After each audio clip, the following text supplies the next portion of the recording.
먼저 문다희 씨 음주 사고부터 한번 다뤄볼게요. 이 소식 주말에 접하시고 어떤 생각 드셨어요, 의원님? 예, 전직 대통령 따님으로서 정말 은행이라든지 몸가짐을 정말 신중하게 해야 되는데 가지가지한다 그런 생각이 많이 듭니다. 사실 본인의 전 남편 서모 씨로 인해서 지금 불법 취업 청탁으로 지금 뇌물 그리고 관련돼서 지금 수사를 받고 있지 않습니까? 그렇죠. 예. 그런데 이런 또 와중에 정말 음주 운전을 하면서 참 많은 국민들로부터 지탄을 지금 받고 있는데 CCTV를 보니까 거의 뭐 걷지도 못하고 네, 만취 예. 상태로 있는데 네. 아니 그런 상태에서 어떻게 또 운전대를 잡으려고 했는지 네. 그 보니까 이태원 그 삼거리에서 우회전을 해야 되는데 뭐 아버지가 뭐 좌파라서 그런지 몰라도 굳이 좌회전을 하려고 하다가 이게 예. 큰 사고가 날 뻔했는 상황이었는데 그래도 그 정도로 접촉 사고 정도 난 게 오히려 다행이다고 할 정도였는데 그만큼 그 음주 알코올 혈중 농도가 네. 0.14란 거 아닙니까? 0.149. 예, 사실상 0.15죠. 그러니까 예. 0.8이면 면허 취소인데 0.08. 예. 굉장히 진짜 그 만취한 상태다. 예. 뭐 이런 상태에서 어떻게 운전하려고 생각했는지 아찔한 그리고 국민들로부터 많은 진짜 비탄을 받는 그런 어떤 장면이었습니다. 진짜 근데 아까 말씀하셨다시피 그만하길 다행이다라는 생각마저도 드는 게 거기서 만약에 대형 사고가 발생했다면 임용 사고가 발생했다면 아우 그거는 좀 끔찍합니다. 네, 문다희 씨를 둘러싼 수사를 놓고 이제 전 정권 정치 탄압 대책위원회까지 민주당이 구성을 했었지 않습니까? 네. 최근에 이제 그 뇌물 의혹 사건 관련해서 근데 이 사건에 대해서는 민주당이 극도로 말을 아끼고 있어요. 친명은 예, 박찬대 원내대표의 경우에는 해서는 안 되는 일이다. 뭐 짧게 말했고 친문은 뭐 모른다, 묻지 말아라 수준의 답변을 보이고 있습니다. 이런 거 좀 어떻게 보십니까? 정치권에서는 뭐 그 예. 정도 답변에 그치는데 제가 보니까 대깨문이라든지 이런 어떤 분들은 얼마나 예. 참 이렇게 그 근심이 컸으면 그렇게 했느냐 어떻게 예. 보면 좀 희생양이다 이런 식으로 뭐 감싸고 있는 걸 많이 봤는데 뭐 감싸주고 싶어도 이런 상황을 감싸서는 절대 안 되겠죠. 그리고 친명 친문 간에는 확실히 뭐 이런 것을 보는데 아무래도 예. 좀 그 친명은 말을 아끼는 정도 수준이고 친문은 뭐 속으로는 여러 가지 할 일이 뭐 할 이야기가 좀 많은 것 같습니다. 그 친명 친문 간의 관계에서도 이 사건이 앞으로 좀 영향을 줄 수 있을까요? 어떻게? 뭐 제가 볼 때는 뭐 아주 큰 영향은 아니지만 미묘하게 바라보는 시각 차이는 분명히 존재한다고 봅니다. 아, 알겠습니다. 예. 네, 그 사소한 일에도 SNS에서 이제 입장을 밝히던 그 문재인 전 대통령도 이 사건에 대해서는 아무 입장도 내놓지 않고 있는데요. 페이스북 글을 세어 보니까 퇴임 후에 200개가 넘는 글을 올리셨더라고요. 근데 이 사건에 대해서는 아무 입장을 내놓지 않고 있네요. 그래서 저도 참 궁금한데 문재인 대통령이 퇴임하면서 예. 잊혀진 대통령으로 있고 싶다고 했는데 네. 정말 끊임없이 뭐 주요한 사항 내지는 뭐 또 사소한 일과도 전부 다 페이스북에 올리면서 뭐 정말 절대 잊혀지고 싶지 않은 대통령으로 지금 살려고 하고 있는데 본인의 따님이 이런 어떤 대형 음주 사고를 일으켰는데 좀 조용한 게 정말 여기서도 내로남불이 나타나고 있구나 하는 게 지금 여실히 보여지고 있습니다. 2018년 당시에 문재인 대통령이 국무회의에서 이런 음주운전은 단순한 실수가 아니라 살인행위다. 네. 그래서 처음 발생하는 초범이라 할지라도 엄하게 처벌해야 된다고 말한 배경은 그 2018년 좀 직전에 당시 윤창호 씨가 22살의 꽃다운 나이로 음주 운전으로 사망한 그것을 두고 이제 이야기를 한 것인데 이제는 본인의 따님이 이렇게 이제 사고를 지금 한 음주 운전을 하는 어떤 그런 근데 어떻게 앞으로 대응할지 참 좀 궁금합니다. 그런데 저는 이번 사고도 보면서 야 정말 문재인 대통령을 비롯한 좌파의 위성과 내로남불이 어디까지 갈 것인가 다시 한번 느꼈는데 이 차량이 캐스퍼 네, 아닙니까? 캐스퍼라는 게 이제 소위 말해 광주형 일자리로 네, 만들어진 회사 GGM 광주 글로벌 모터스에서 이제 만들어진 회사인데 이 광주형 일자리라는 것은 결국은 이제 광주시와 광주 시민들이 무노조를 전제 조건으로 해서 현대 자동차에 좀 납품하게 해달라 이런 식으로 이제 만들어지는데 지금 또 그게 전제가 깨진 게 지금 이제 노조가 생겨버렸어요. 맞아요. 그래서 굉장히 지금 이제 여러 가지 임금 협상 때문에 이제 골치 아픈데 그때 캐스퍼 이제 글로벌 GGM에서 생산되고 있는 차가 두 가지 종류인데 하나는 캐스퍼, 캐스퍼. 그다음에 캐스퍼 일렉트릭, 아. 그런 두 가지 종류의 차인데 이 캐스퍼는 거의 1000cc의 중소형 자동차 SUV입니다. 그런데 문재인 대통령이 당시에 내가 이것을 퇴임 후에 하겠다고 해서 구매를 했는데 알고 보니까 이 캐스퍼를 4월 달에 문다이 씨한테 양도를 하면서 본인은 또 정부의 제너시스를 요구해서 제너시스를 지금 몰고 있는 거죠. G80 전기차. 네. 네. 그러니까 이게 참 얼마나 이게 본인의 어떤 말을 이렇게 또 이렇게 그 밥 먹듯이 뒤집는 거 아니겠습니까? 거기다가 또 캐스퍼가 또 체납이 돼서 지금 압류된 상태라고 이야기도 하고 있는데, 야 진짜 이 사람들은 자기 어떤 그 돈은 절대 안 쓰면서 이렇게 국고는 이렇게 펑펑 쓰고 있구나. 그걸 보면서 또 제가 어부럽되는 게 풍산개를 했다가 다시 그 키우기가 조금 쉽지 않으니까 또 이제 돌려주는 거라든지 또 네. 김정숙 여사가 재임 중에 문재인 대통령 재임 중에 본인이 가고 싶은 버킷리스트 관광을 수없이 많이 국가 돈으로 나라 돈으로 가면서 특히 타지말 같은 경우는 자기가 단독 네. 뭐 외교라는 명분으로 가는 거라든지 이런 게 생각나면서 이 좌파들의 문재인 대통령 비롯해서 조국 이런 어떤 사람들의 위선 내로남불이 어디까지 가느냐 참 다시 한번 궁금해졌습니다. 예, 그렇습니다. 그러니까 퇴임 후에 200개가 넘는 글을 올렸더라고요. 제가 어저께 한 개씩 다 세어봤어요.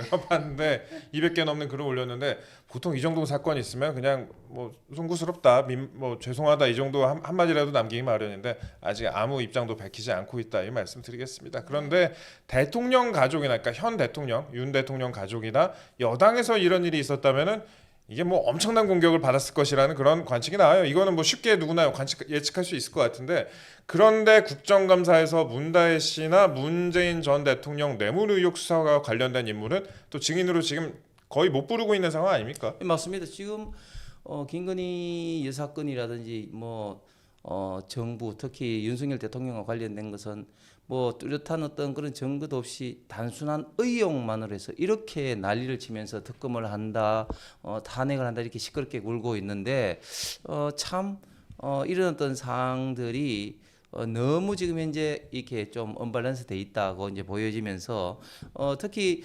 국회 정인 채택권은 관례적으로는 여야 간에 철저하게 이게 합의가 이루어져야 됩니다. 근데 이번 정기 국회 때 했던 정인 채택권은 국민의 힘이 요구하는 정의는 한 명도 사실상 채택되지 않고 겨우 국민의힘이 요구하는 것과 민주당이 요구하는 게 좀 일치되는 것은 이제 그 채택이 됨에 불구하고 또 민주당이 요구하는 것에 대해서는 정인 요구하는 것에 국민의힘이 반대를 했음에도 불구하고 거의 대부분 채택되는 등 이런 어떤 정인 채택에 있어서도 완전히 지금 현재 그동안에 어떤 국회 어떤 관례도 무시하고 또 여야 간의 이런 어떤 합리적인 어떤 요구에 어떤 비례에서도 맞지 않은 어떤 그런 어떤 상황인데 이런 점에 대해서 사실은 아는 사람은 좀 알고 있지만 국민들은 모르거든요.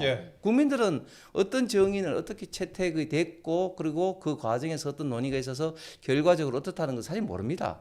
이런 부분에 대해서는 좀 더 강력한 수단을 동원해서 국민의 힘이 국민들에게 좀 알리고 항의하고 호소를 할 필요가 있는데 이런 부분에 대해서 전혀 노력을 하고 있지 않은 것이 참 아쉽습니다. 네, 그러니까요. 의석 차이를 감안해도 그 여당의 공격력이 부족한 거 아니냐 이런 지적이 많이 나오고 있어요. 예, 그 국회는 궁극적으로 다수결에 의할 수밖에 없기 때문에 의석 차이가 이렇게 원사이드하게 차이가 나서는 사실은 여당이라 할지라도 소수당이 있던 입장에서 철저하게 당할 수밖에 없는 그런 어떤 상황입니다. 그럼에도 불구하고 당할 때 당하더라도 그 당하는 어떤 모습을 국민들에게 제대로 보여주고 특히 그 과정에서 철저하게 민주당이 의회 협치의 원칙을 어긴다는 것을 철저하게 보여줘야 됩니다. 그 국회 선진화법에 의해서 이제 소수당이 국회 어떻게 보면 좀 단상을 전가한다든지 이런 어떤 수단은 좀 사실상 하긴 어려워졌습니다만 그러나 그 이후에 다양한 어떤 수단을 통해서 국민들에게 알릴 필요가 있는데 예를 들면 이런 거죠. 뭐 국회의장이라든지 상임위 의장이 해당 어떤 그 장소 즉 본회의장이라든지 상임위 회의장에 못 들어가도록 막고 농성하고 이런 어떤 과정에서 결코 들어간다 할지라도 그런 것들이 결국은 이제 언론에 잡히게 될 때는 국민들이 왜 저러나 이런 어떤 호기심을 갖고 자연스럽게 볼 수밖에 없는 그런 어떤 상황이라도 연출을 해야지 네. 국민의 어떤 힘의 뜻을 나타낼 수 있지 않을까 그런 어떤 강력한 좀 저항의 모습을 좀 보여줘야 된다고 생각을 합니다. 예, 그렇습니다. 뭐 여러 가지 이제 지금 의석 차이가 워낙 많이 나기도 하는데 사실 근데 과거에 보면은 그 적은 의석으로도 또 어느 정도 또 그 파괴력을 내는 그런 경우도 많이 있지 않았습니까?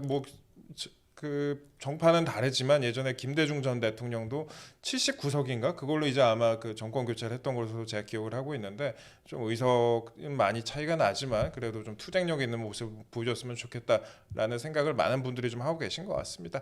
그리고 민주당에서 지금 국정감사를 보면은 뭐 지금 국정감사 외에도 그렇지만 김건희 여사 관련해서 굉장히 공격을 많이 하고 있는데요. 민주당에서 발의하고 있는 이른바 김건희 특검법 그 발의했지만 뭐 계속 또 발의를 하고 있죠.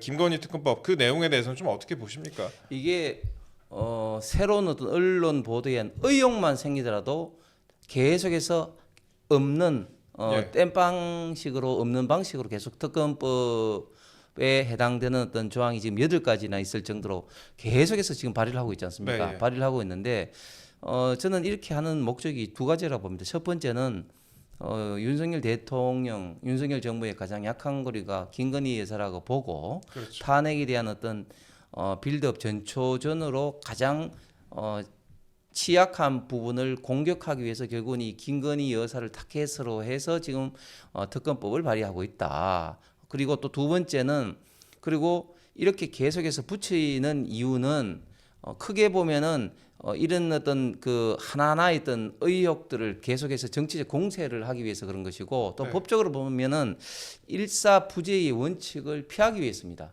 무슨 말인가 하면은 국회법상 일사부재의 원칙에 의해서 동일한 어떤 의지에 대해서는 사안에 대해서는 다시 이제 논의할 수가 없는 거 아니겠습니까? 그런데 이 특검법만 하더라도 동일한 어떤 내용을 하면 일사부재의 원칙에 걸릴 수가 있으니까 또 하나를 좀 자꾸 덮는 거죠. 그러다 보니까 자꾸 지금 현재 의혹 하나만 보도되더라도 또 특검법을 이제 새롭게 고쳐가지고 지금 이제 내고 있는데 그런데 과거에 특검법이 대통령에서 거부권이 행사돼서 국회에서 부결이 됐는데 또 이렇게 들이미는 케이스가 한 케이스도 사실은 없거든요. 그리고 사실은 이거는 이제 상권 분립의 원칙에 의해서도 명백하게 위반이 되는 게 이 특검이라는 것은 상권 분립의 아주 예외적인 사항으로 대통령의 가장 중요한 권력 행사인 경찰, 검찰권을 입법부인 국회가 행사하는 거 아니겠습니까? 그렇죠, 예. 그렇게 아주 상권 분립의 예외적인 특검법은 아주 보충적 예외적으로 행사할 수밖에 없는데 그렇기 위해서는 2가지 전제 조건이 붙어야 됩니다. 하나는 기존의 경찰, 검찰이 수사한 것이 미진할 때, 또 2번째는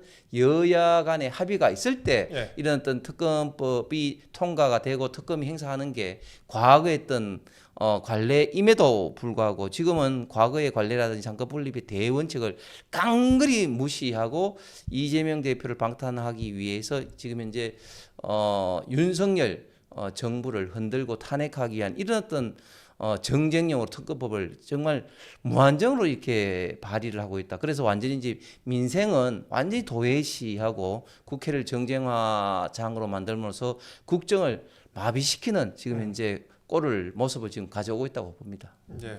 그러면 여당 내 상황에 관련해서 조금 더 여쭤볼게요. 그 김건희 특검법을 두고 여러 말이 나옵니다. 그 부결되긴 했지만 이탈표가 또 4표가 나왔고요. 또 이른바 친한계에서는 사과를 압박하고 나섰습니다. 네, 일종의 경고성이면서 특단의 대책이 필요하다 이런 말까지 나왔는데요. 예, 물론 뭐 국회의원 한 사람 한 사람이 헌법기관이기 때문에 본인의 의사를 자유롭게 언론이나 다른 수단을 통해서 이야기를 할 수가 있습니다만 그러나 지금은 범여권 전체적으로 자유우파 진영 전체로 참 비상상황 아니겠습니까? 예. 그렇기 때문에 이렇게 범좌파의 특검 탄핵의 이런 파고를 넘기 위해서는 내부적으로 치열한 어떤 논쟁은 필요하겠습니다만 외부적으로는 좀 단결된 이런 어떤 모습을 통해서 이런 파고를 넘어야 되는데 지금 국민의힘에서 보여지는 일부 국회의원들의 발언이라든지 모습을 보면 파고를 제대로 좀 넘을 수 있는 언행이나 행동을 보여주느냐 하는 데 대해서는 참 걱정스러운 말도 굉장히 많이 있다고 생각합니다. 방금 앵커께서 말씀하신 그런 부분에 대해서는 우리가 전략적으로 생각을 해야 되는데 김건희 여사의 사과가 물론 뭐 필요하다고 생각할 수는 있겠지만 그러나 그런 어떤 모습이 이 모든 어떤 해결에 맞는 키냐 이 사과를 하면은 모든 어떤 현재의 어떤 문제가 해결이 되느냐 민주당이나 좌파 진영에서 잠잠해지느냐 이런 어떤 생각을 좀 해봐야 되는데 저는 결코 그렇지 않다고 생각을 합니다. 그렇기 때문에 일부 친한계로 분류되는 의원들이 김건희 여사 사과가 없이는 특검법을 막기는 어렵다고 이야기를 하는 것은 그건 정말 저는 잘못된 발언이고 잘못된 생각이라는 게 그러면은 특검 만약에 김건희 여사 사과하면은 민주당이 그런 어떤 특검법을 다시 재발의를 하지 않거나 아니면은 또 그게 자동적으로 그런 것들이 소멸되는 게 아니지 않습니까? 그렇기 때문에 그런 어떤 발언을 하는 것에 대해서는 좀 더 저는 좀 신중해야 되겠다 이런 생각을 합니다. 민주당 일각에서는 그런데 뭐 국힘의 친한계가 김건희 여사 특검법에 찬성표를 던졌고 뭐 정치적 승부를 걸 수도 있다 이렇게 말하기도 하는데 이게 뭐 그 교란시키기 위한 건지 아니면 진짜 그렇게 관측하는 건지 모르겠지만요. 이건 어떻게 보십니까? 저는 뭐 그 두 가지 목적이 있다고 생각합니다. 하나는 앵커께서 말씀하신 것처럼 뭐 단순한 어떤 정치적 뭐 교란용일 수도 있고 두 번째는 그렇게 되기를 뭐 기대하는 어떤 그런 어떤 의도가 다분히 깔린 것 같은데 또 이 좌파 진영에서는 또 지난 2017년도 박근혜 대통령, 박근혜 정부 당시의 탄핵의 달콤한 또 추억도 있지 않습니까? 네. 그렇기 때문에 결국은 이렇게 국민의힘 내에서 일부 친한계 의원들이 한동훈 지금 현재 당 대표였던 입장에 따라서 결국은 이탈할 수도 있지 않느냐 뭐 그런 어떤 시각을 갖고 있어서 끊임없이 과거에 했던 탄핵 유발용으로 했던 것처럼 끊임없이 이런 어떤 국민의힘 내부를 교란하려는 그런 어떤 행동과 발언은 앞으로도 계속적으로 있을 수밖에 없다 그렇게 예상이 됩니다.